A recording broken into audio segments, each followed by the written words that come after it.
اعوذ باللہ من الشیطان الرجیم بسم اللہ الرحمن الرحیم۔ ناظرین، ناظرات، سامعین، سامعات، آج کا ہمارا موضوع بہت اہم ہے۔ حضرت فیض عالم مخدوم امم مخدوم الاولیاء حضور داتا گنج بخش رحمۃ اللہ تعالیٰ علیہ اللہ کے کاملین اولیاء میں سے ہیں، اور ولی جب عبادت کرتا ہے یتقرب الی عبدی بالنوافل، حدیث قدسی ہے بخاری کی کہ وہ پہلے فرائض کا پابند ہوتا ہے۔ جو فرائض کا پابند نہیں ہے وہ ولی نہیں ہو سکتا۔ فرائض کی ادائیگی کے بعد، پابندی کے بعد، وہ نوافل کے ذریعے اللہ فرماتا ہے یتقرب الی عبدی بالنوافل، وہ نوافل کے ذریعے میرا قرب حاصل کرتا ہے۔ گویا کہ ولی ہوتا ہی وہ ہے جو عبادت کرتا ہے، عمل کرتا ہے۔ جو عمل نہیں کرتا، فٹ باتھوں میں بیٹھا رہتا ہے، ظاہری باطنی طہارت کا خیال نہیں رکھتا، وہ ولی نہیں ہے۔ کیونکہ ولی کی پہچان جو قرآن نے بیان کی ہے وہ یہی بیان کی ہے کہ الذین آمنوا وکانوا یتقون، کہ وہ مومن بھی ہوتے ہیں اور تقوی اختیار کرتے ہیں۔ کانوا یتقون استمرار کو ظاہر کر رہا ہے، دوام اور ہمیشگی کو ظاہر کر رہا ہے کہ وہ ہمیشہ متقی اور پرہیزگار رہتے ہیں۔ تو لہٰذا ولی وہی ہوتا ہے جو عبادت میں دن رات لگا رہتا ہے، کیونکہ مقصد حیات ہی عبادت ہے۔ آئیے ہم دیکھتے ہیں کشف المحجوب شریف کی روشنی میں کہ داتا حضور نے عبادت پر، نماز پر کیا کچھ لکھا ہے اور کن لوگوں کا ذکر فرمایا ہے۔ کشف المحجوب کے صفحہ 262 فارسی کا جو اصل نسخہ ہے اس میں یہ بات موجود ہے۔ حضرت داتا گنج بخش علیہ رحمہ فرماتے ہیں کہ آقا علیہ الصلوۃ والسلام کے بارے میں کہا گیا کہ نماز کے وقت نبی پاک صلی اللہ علیہ وآلہ وسلم کے سینہ مبارکہ سے ایسی آواز آتی تھی جیسے آگ پر رکھی ہوئی دیگ سے آتی ہے۔ یعنی آپ اتنا انہماک نماز میں رکھتے اور اتنا خوف خدا رکھتے کہ جیسے وہ جو ہے وہ ابھرتی ہے، اس طریقے سے آپ کے دل سے خوف جو ہے وہ ظاہر ہوتا تھا۔ دیکھیے مولا کائنات حضرت علی المرتضیٰ شیر خدا کرم اللہ وجہ الکریم، جس وقت، یہ کشف المحجوب کا صفحہ 262 ہے، داتا حضور لکھتے ہیں کہ جس وقت نماز ادا فرماتے تو آپ کے جسم کے رونگٹے کھڑے ہو جاتے، جی جس طرح قرآن میں بھی ہے اللہ نزل احسن الحدیث کتابا متشابہا مثانیہ تقشعر منہ جلود الذین یخشون ربہم ثم تلین جلودہم وقلوبہم الی ذکر اللہ، کہ جب وہ اللہ کی عبادت کرتے ہیں تو رونگٹے کھڑے ہو جاتے ہیں ان کے جسم پر۔ مولا کائنات کے جسم کے رونگٹے کھڑے ہو جاتے، جسم کے بال کپڑوں سے باہر نکل آتے، اللہ اکبر، آپ لرزہ بر اندام ہو جاتے اور فرماتے امانت ادا کرنے کا وقت آ گیا ہے، جسے اٹھانے سے زمین و آسمان نے بھی عجز کا اظہار کیا۔ قرآن میں ہے نا انا عرضنا الامانۃ علی السماوات والارض والجبال فابین ان یحملنها، زمین اور آسمان کو یہ امانت جب اللہ نے پیش کی تو انہوں نے انکار کر دیا کہ ہم اس کے اٹھانے کے قابل نہیں ہے۔ یہ انسان ہی ہے، مومن ہی ہے کہ جس نے اللہ کی جو ہے امانت کا بوجھ اٹھایا ہے۔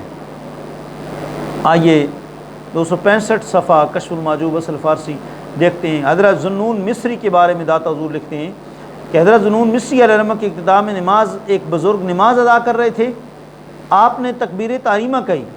تحریمہ کا معنی ہے حرام، یعنی جب بندہ اللہ اکبر کر لیتا اس کے بعد باقی دنیاوی سارے کام حرام ہو جاتے ہیں، اس کو تکبیر تحریمہ کہتے ہیں۔ جیسے احرام کا مطلب ہے جب چادریں باندھ دی گئی تو اب باقی کام سارے حرام ہو گئے۔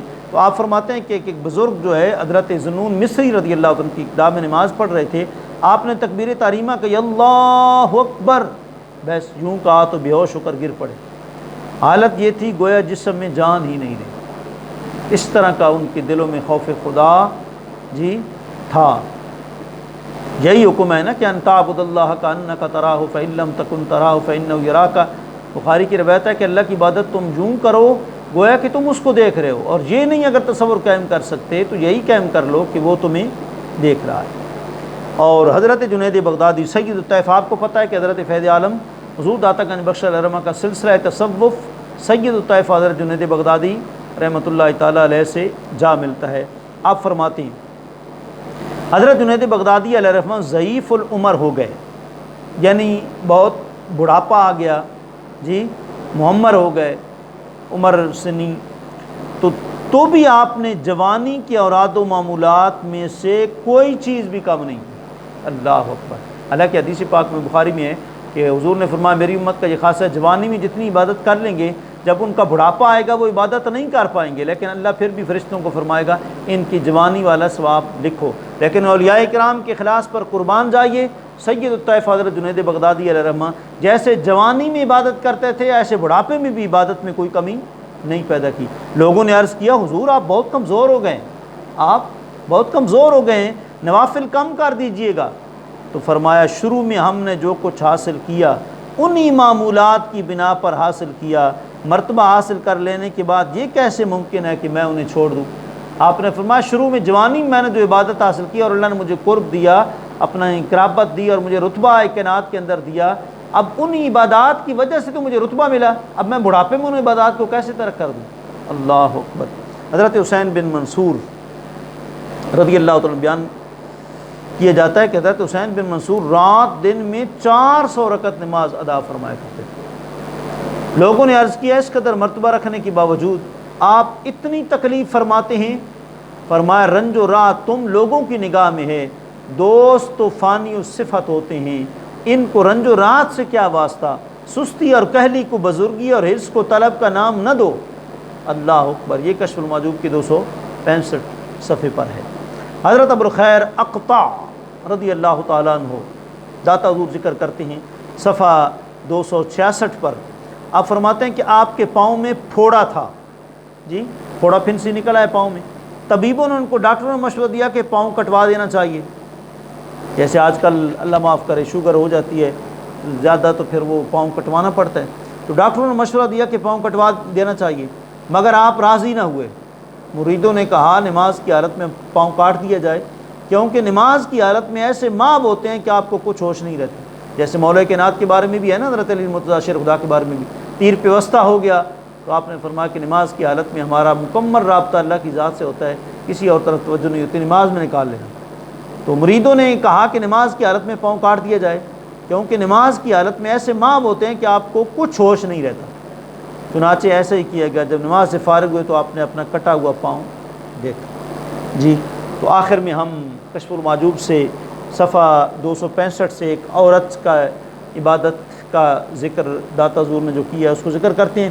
حضرت عبداللہ بن مبارک رضی اللہ عنہ فرماتے ہیں میں نے ایک عبادت گزار کو دیکھا کہ نماز کی حالت میں بچھو نے 40 جگہ ڈنگ مارے، اللہ اکبر، مگر اس کی نماز کے خشوع و خضوع میں قطعی طور پر کوئی فرق نہ آیا۔ نماز سے فارغ ہوئی تو میں نے ان سے پوچھا کہ امی جان آپ نے بچھو کو اپنے پاس سے ہٹایا کیوں نہیں؟ فرمایا بیٹا تم ابھی بچے ہو، یہ کب درست تھا کہ میں حق تعالیٰ کے کام میں اپنا کام شروع کر دوں؟ یعنی میں تو اللہ تعالیٰ کی عبادت کر رہی ہوں، اللہ تعالیٰ کی برگاہ میں کھڑی ہوں، تو یہ کیسے ہو سکتا ہے کہ رب کا کام چھوڑ کر میں جو ہے ادھر دنیا کے کام میں اپنے جسم کی جو ہے وہ راحت میں لگ جاتی؟ تو داتا حضور عبادات اور عبادت گزاروں کے واقعات کو نقل کرنے کے بعد جو ہے آخر میں خلاصتاً فرماتے ہیں کہ کچھ لوگ نفل مسجد میں پڑھتے ہیں، کچھ گھر میں پڑھتے ہیں، کچھ جا کے جنگل میں پڑھتے ہیں۔ حضرت فیض عالم کا نظریہ سنیں، آپ فرماتے ہیں بعض مشائخ فرائض اور نوافل چھپ کر ادا کرتے ہیں، اس سے ان کی غرض یہ ہوتی ہے کہ ریا سے بچیں، کیونکہ جب کوئی شخص ریا کرتا ہے اور اس طرح لوگوں کو اپنی طرف متوجہ کرتا ہے تو وہ ریاکار ہو جاتا ہے۔ اسی طرح آپ فرماتے ہیں کہ گو ہم اپنی عبادت و ریاضت کو اہمیت نہیں دیتے، تاہم لوگ تو یہ سب کچھ دیکھتے ہیں اور یہ ریا ہے، مگر بعض مشائخ فرائض کے ساتھ نوافل کو بھی زہر کر کے پڑھتے ہیں۔ ان کا نظریہ یہ ہوتا ہے کہ ریا باطل ہے اور عبادت حق ہے، ریا باطل ہے اور عبادت حق ہے۔ یہ مشکل ہے کہ ہم باطل کے خوف سے حق کو چھپا لیں، پس دل سے ریا کو نکال دینا چاہیے، اس کے بعد جہاں مرضی آئے جو ہے وہ عبادت کریں۔ تو داتا حضور فرماتے ہیں کہ ایک ظاہری طہارت ہے، ایک جو ہے وہ باطنی قلبی طہارت ہے۔ جس طرح جسم کی طہارت کے بغیر نماز درست نہیں ہوتی، اسی طرح دل کی طہارت کے بغیر معرفت نہیں ہو سکتی۔ اللہ تعالیٰ امی فیض عالم کی کتاب کشف المحجوب کی روشنی میں عبادات زیادہ سے زیادہ کرنے کی اور نوافل زیادہ سے زیادہ پڑھنے کی توفیق عطا فرمائے۔ آخر دعوانا الحمدللہ رب العالمین۔